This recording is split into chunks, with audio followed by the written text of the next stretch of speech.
What's going on, guys? Welcome back to this 4-part series on how to make 2021 your year.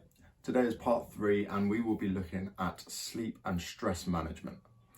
In the first 2 videos I spoke about nutrition and I spoke about exercise. If you haven't seen those videos yet, I urge you to do so. I will put the link in the description below so you can check them out. But today let's talk about sleep and stress and let's get into it. So sleep and stress is often quite an overlooked area of health and fitness, and a lot of people do neglect this area. And if you do, then you will find that your health will be affected and your ability to hit your goals, whether that is losing body fat, whether that's building muscle or just improving your general health and fitness. You'll find that it's a lot harder to do these things if you're not sleeping well, if you're not managing your stress. So if you're someone that perhaps you struggle to get to sleep at night, you may be feeling energetic in the evenings, you struggle to relax, maybe you snap at people a little bit easy, you wake up still feeling really tired. If that's something that sounds like you, then it's probably an area definitely that you need to start looking at and start putting simple habits in place just so that you can improve that. So when it comes to sleep, we want to be sleeping around 7 to 9 hours each night. And essentially we want to try and get into a decent routine with sleep where we're going and having a consistent bedtime.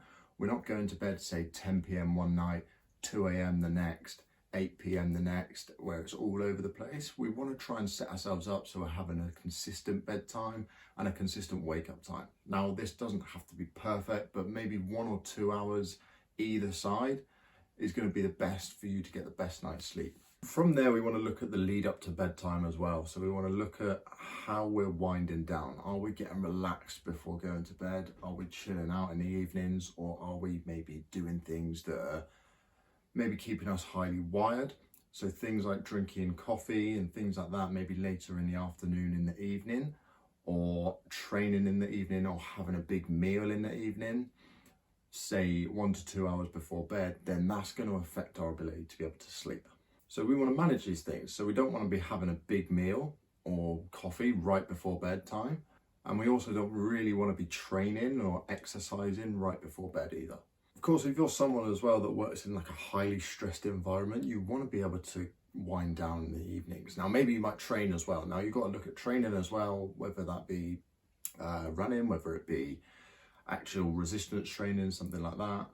You've got to look at that as an additional stress that you're putting on the body. So if you're working in a highly stressed environment, then you're going to train and then you're adding that additional stress onto the body. You want to then be able to wind down after that.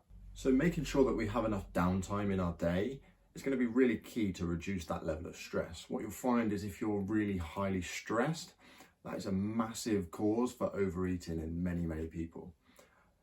Add that on top of high tiredness as well, then you're going to really struggle with the high amount of cravings to stick to your diet and stay on track and lose body fat.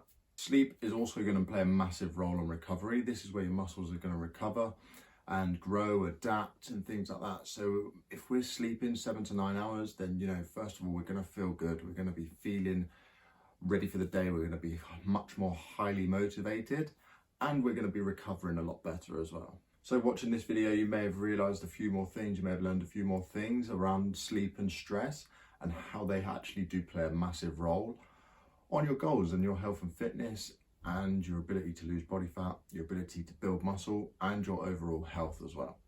So making sure that we build in some simple habits to improve these different areas is going to have a massive impact, again, not only on our health, but our ability to hit our goals as well. So I hope you've enjoyed this video, guys.